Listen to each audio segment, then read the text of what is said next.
नमस्कार दोस्तों, this is Pawan and you are watching learn with Pawan sir official YouTube channel. दोस्तों, figure of speech की ये चौथी क्लास है। इससे पहले 3 क्लासेस आपको मिल चुके हैं।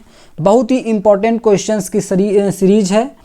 सारे प्रीवियस ईयर क्वेश्चंस को हम लोग कवर कर रहे हैं इस सीरीज में। इससे पहले जो भी टॉपिक हैं, लिटरेरी टर्म है और जो 4 राइटर्स हैं आपके टीजीटी के लिए, उन्हें डिस्कस कर चुके हैं। तो चलिए देखता हूँ आज के क्वेश्चंस को। The figure of speech used in the expression murderous innocence of the sea. तो इसमें फिगर ऑफ स्पीच क्या है? आप देख रहे हैं कि यहाँ पर लिखा है मर्डरस इनोसेंस। मर्डरस एक अलग मीनिंग रखता है और इनोसेंस, ये दोनों आपस में अपोजिट मीनिंग रखते हैं। तो जो इनोसेंस है वो मर्डरस कैसे हो सकती है? तो यहाँ पर जो आपका फिगर ऑफ स्पीच है ऑक्सीमोरोन है, यानी यहाँ पर विरोधाभास दिख रहा है दोनों शब्दों में। जब 2 वर्ड होते हैं और अपोजिट मीनिंग रखते हैं और पास पास लिखे हुए होते हैं तो यहाँ पर ये ऑक्सीमोरोन फिगर ऑफ स्पीच होता है। नेक्स्ट है the figure of speech in O my love is like a red red rose. इसमें फिगर ऑफ स्पीच कौन सा हो सकता है? पीजीटी 2013 का क्वेश्चन है। और हाँ, यहाँ पर हम लोग देख रहे हैं कि ओ माई लव इज लाइक, जहाँ पर लाइक और एज का यूज हो जाए वहाँ पर सिमिली फिगर ऑफ स्पीच होता है। ठीक है, तो ऑप्शन ए इसका सही है। नेक्स्ट है the figure of speech in life is a dream. Life is a dream, life is a walking shadow, life is not a bed of roses. तो यहाँ पर जब लाइफ को सीधे सीधे ड्रीम कह दिया गया है, यानी एज या लाइक का सहारा नहीं लिया गया है, life is like a dream कहा जाता तो सिमिली होता, लेकिन तुलना ना करके, लाइक एज के द्वारा तुलना ना करके सीधे कह दिया गया है लाइफ इज अ ड्रीम। तो यहाँ पर है आपका मेटाफर, ऑप्शन सी सही आंसर है। The figure of speech in death lays his icy hand on kings. इसमें कौन सा फिगर ऑफ स्पीच है? आप लोग कमेंट बॉक्स में भी आंसर लिखें। पीजीटी 2013 का क्वेश्चन है and very important question. Death lays his icy hand, क्या डेथ के भी हाथ होते हैं? अगर डेथ के हाथ नहीं होते हैं फिर भी यहाँ पे दिखाया गया है कि डेथ के हाथ होते हैं इंसानों की तरह, तो यहाँ पर पर्सनिफिकेशन फिगर ऑफ स्पीच है।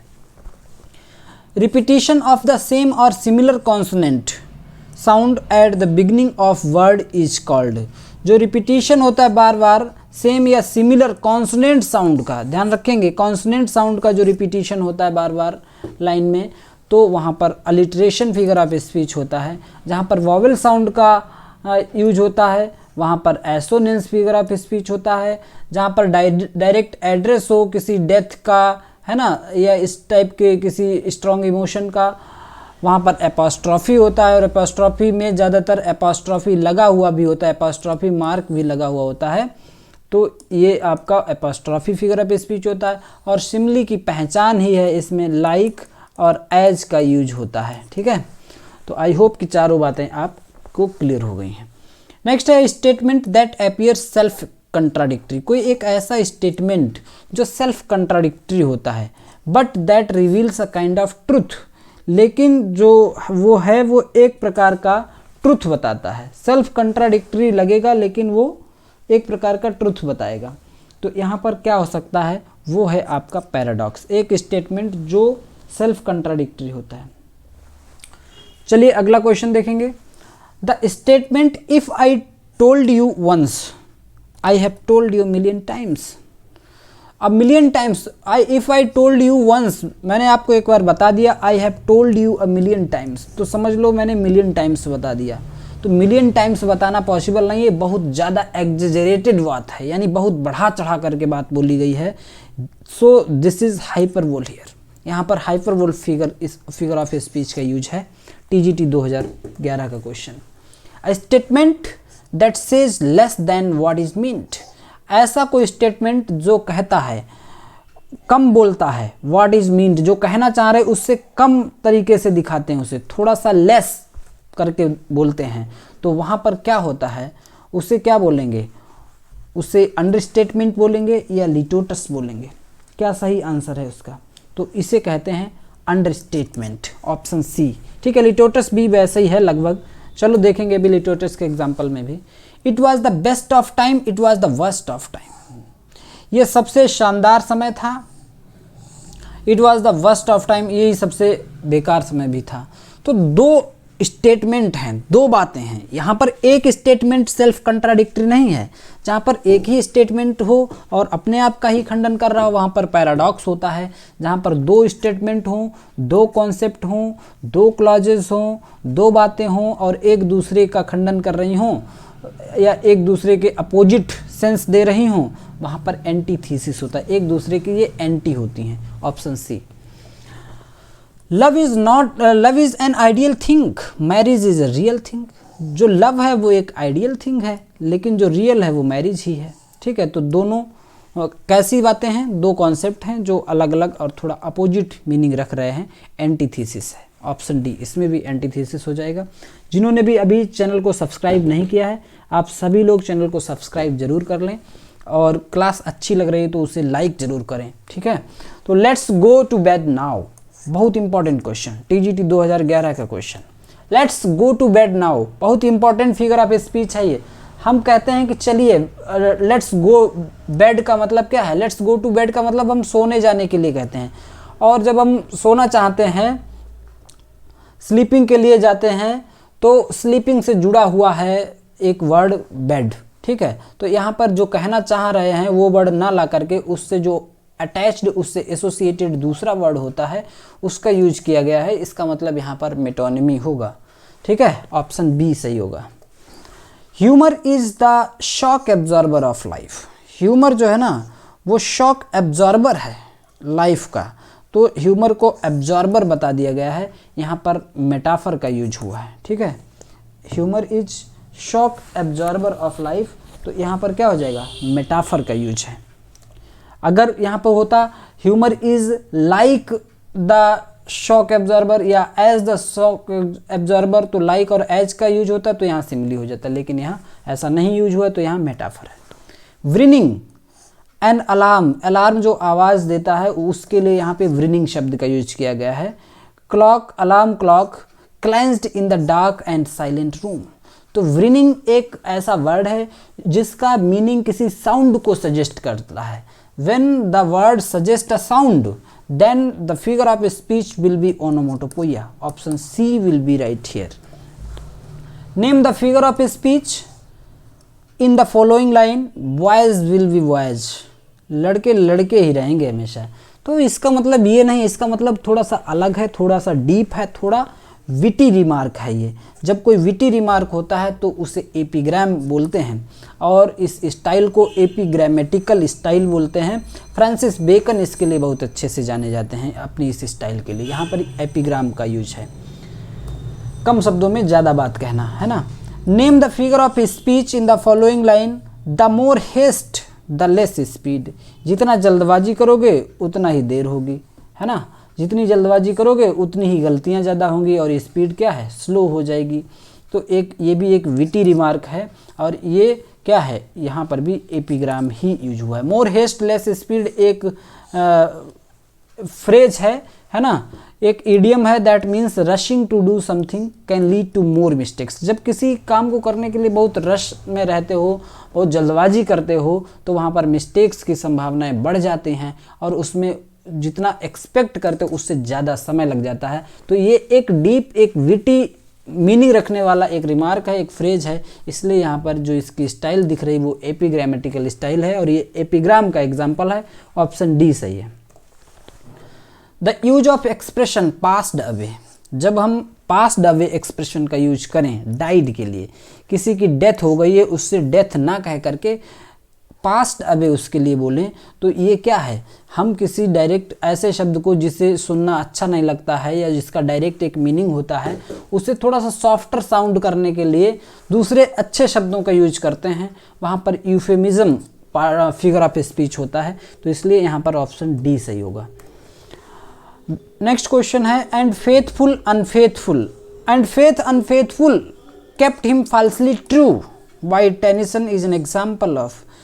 फेथ अनफेथ कह दिया गया है ना, फेथ अनफेथफुल कैसे हो सकती है? दो जगह पर यहाँ पे ऑक्सीमोरॉन देखने को मिलेगा आपको। एक तो फेथ अनफेथफुल है, दो अपोजिट वर्ड यूज हुए, दूसरा फाल्सली ट्रू, जो चीज़ ट्रू है वो ट्रू है। फाल्सली ट्रू का मतलब क्या है? दो अपोजिट वर्ड यहाँ पर भी हो गए, एक तो ये है और एक ये है, तो यहाँ पर ऑक्सीमोरॉन देखने को मिलता है। जब कभी दो अपोजिट वर्ड पास पास होते हैं वहाँ पर ऑक्सीमोरॉन फिगर ऑफ स्पीच है, और यहाँ पर दो जगह पर ऑक्सीमोरॉन है। नेक्स्ट है a figure of speech in which two terms opposite in meaning are placed side by side in a phrase is known as. दो टर्म जो कि अपोजिट मीनिंग रखने वाले होते हैं, साइड बाय साइड यानी पास पास रखे जाते हैं, जक्स्टापोज पोजीशन में होते हैं, वो in a phrase is known as, तो उसे ऑक्सीमोरॉन ही कहते हैं। इसका मतलब ये है कि जब दो टर्म कोई भी है ना, अभी पिछले क्वेश्चन में थे दो टर्म फेथ अनफेथफुल, दो टर्म को जब पास पास रखेंगे और अपोजिट मीनिंग रखेंगे तो वहाँ पर ऑक्सीमोरॉन ही होता है। ऑप्शन डी सही आंसर है। नेक्स्ट है the figure of speech in which we ascribe intelligence and personality to inanimate things. जब हम इनएनिमेट थिंग्स में इंटेलिजेंस और पर्सनालिटी दिखाते हैं, यानी human traits, human qualities human trait और ह्यूमन जो क्वालिटीज़ हैं उन्हें दिखाते हैं, तो वहाँ पर पर्सनिफिकेशन होता है। अगला क्वेश्चन है which of the following sentence has the figure of speech called apostrophe. Apostrophe की पहचान दूर से दिख जाती है, ओ सॉलिट्यूड में एपोस्ट्रॉफी है। ठीक है, सॉरी फ्रेंड्स, थोड़ा सा गला आज ठीक नहीं है। नेक्स्ट है what figure of speech have been used in the following lines. Even thus last night and now night more, I lay and could win thee sleep by and stealth. तो यहाँ पर भी एपोस्ट्रॉफी यूज हो रहा है, तो यहाँ पे फिगर ऑफ स्पीच एपोस्ट्रॉफी को पहचानना बहुत आसान है। नेक्स्ट क्वेश्चन है the figure of speech which consist in the use of word which suggest the sense bye there sound. ऐसे जो वर्ड होते हैं, कुछ वर्ड ऐसे होते हैं जो किसी साउंड को सजेस्ट करते हैं, उनका मीनिंग क्या वो खुद अपने आप में साउंड ही होते हैं। तो वहाँ पर कौन सा फिगर ऑफ स्पीच होता है? तो वहाँ पे फिगर ऑफ स्पीच होता है ओनोमोटोपोइया। ओनोमोटोपोइया भी पहचानना बहुत ही आसान है, बहुत ही मज़ेदार क्वेश्चन बनता है इसका। और 4 से 10 वर्ड हैं जो साउंड को सजेस्ट करते हैं, 10-20 वर्ड। अगर इतने को याद कर लिए तो ओनोमोटोपोइया का क्वेश्चन आपसे कभी गलत नहीं हो सकता है। What figure of speech has been used in the following line. कौन सा फिगर ऑफ स्पीच इस लाइन में यूज हुआ है? Let not ambition mock their useful toil. Ambition को, उनके यूजफुल टॉयल को, उनके परिश्रम को, उनकी मेहनत को मॉक नहीं करना चाहिए, मजाक नहीं बनाना चाहिए, मौकरी नहीं करनी चाहिए। तो मौकरी करने का काम किसका होता है? किसी व्यक्ति का होता है, कोई आदमी ही मजाक उड़ाता है। तो एम्बिशन को पर्सनिफाई किया गया है, ऑप्शन ए सही हो जाएगा। लेट नॉट एम्बिशन, तो यहाँ पर क्या हो जाएगा आपका? पर्सनिफिकेशन। नेक्स्ट क्वेश्चन देखेंगे। एन एम्बेसडर, बहुत इंपॉर्टेंट क्वेश्चन, बहुत ही important question. An ambassador is a gentleman. Ambassador एक ऐसा जेंटलमैन होता है who lies abroad for good of his country, जो विदेश में रहता है और अपने देश के अच्छाई के लिए, अपने देश की भलाई के लिए, अपने देश की सेवा के लिए। एम्बेसडर क्या, एम्बेसडर को मतलब राजदूत बोलते हैं ना, तो विदेश में ही होते हैं, एम्बेसडर होते हैं। तो अब बताइए क्या है यहाँ पे फिगर ऑफ स्पीच? पन for the sentence is on the word. यहाँ पे पन का यूज हुआ है। फिगर ऑफ स्पीच यहाँ पन है, लेकिन वो किस वर्ड पर पन है ये बताना है आपको। क्या एम्बेसडर पर पन दिखाई दे रहा है, या जेंटलमैन में है, या गुड में है, या लाइज में है? तो सही आंसर इसका लाइज। लाइज में पन दिख रहा है। पन का मतलब होता है एक वर्ड जो एक से अधिक मीनिंग रखता है और वो कंफ्यूजन क्रिएट करता है कि यहाँ पर कौन सा मीनिंग यूज हो रहा है। ठीक है, एन एम्बेसडर, इसका मतलब समझने की कोशिश कीजिए, फिर समझ आएगा। एक एम्बेसडर एक ऐसा जेंटलमैन होता है जो, लाइज का मतलब एक तो ये होता है रहना, जो रहता है। अब्रॉड का मतलब विदेश में, अपने देश की अच्छाई के लिए, भलाई के लिए। या एक दूसरा मीनिंग इसका ये भी है, N ambassador is a gentleman who lies. Lies का मतलब झूठ बोलना भी होता है, जो झूठ बोलता है विदेश में अपने देश की अच्छाई के लिए। जब कोई ऐसे मैटर आते हैं तो वो झूठ भी उसे बोलना पड़ता है। तो दोनों मीनिंग है। यहाँ पर क्या सही हो सकता है? अब यहाँ पे अगर कंफ्यूजन हो रहा है इस वर्ड में, यानी एक ही वर्ड एक से अधिक मीनिंग रखता है वहाँ पर पन क्रिएट होता है, इसे वर्ड प्ले भी कहा जाता है। तो इसका मतलब ऑप्शन सी हो जाएगा, लाइज में पन है यहाँ पर, ठीक है। नेक्स्ट है what figure of speech is in the man is no fool. वो व्यक्ति जो है मूर्ख नहीं है, इसका मतलब वो बुद्धिमान है। सीधे सीधे उसे इंटेलिजेंट ना बोलकर हम कह रहे हैं the man is no fool. तो यहाँ पर लिटोटस का यूज हुआ है, लिटोटस फिगर ऑफ स्पीच का यूज हुआ है, ठीक है ना, लिटोटस। नेक्स्ट क्वेश्चन देखेंगे, Milton thou shouldst be living at this hour. Milton आपको अभी इस समय इस ज़माने में भी होना चाहिए था, है ना। तो मिल्टन के लिए यहाँ पे यूज हुआ है, मिल्टन के आगे एपोस्ट्रॉफी का यूज है, तो यहाँ पे फिगर ऑफ स्पीच है एपोस्ट्रॉफी, ठीक है ना। नेक्स्ट क्वेश्चन देखेंगे। नेक्स्ट क्वेश्चन क्या, आज के सारे क्वेश्चन कंप्लीट हो गए हैं और बहुत ही मज़ेदार क्वेश्चन थे, बहुत ही इंपॉर्टेंट क्वेश्चन थे। आई होप कि जिसने भी पिछली 3 क्लासेस को वॉच किया है उसे इस क्लास में बहुत मज़ा आया होगा, हमारे बताने से पहले ही वो क्वेश्चन कर ले रहे होंगे, ठीक है। अगर ऐसा नहीं है तो आपको पिछली सारी क्लासेस को वॉच करना चाहिए। और अभी एक क्लास फिगर ऑफ स्पीच में और मिलेगी, इसके बाद हम किसी नेक्स्ट टॉपिक पर मूव करेंगे। तो मिलते हैं दोस्तों अगली क्लास में। Till then keep learning and keep watching. Thank you.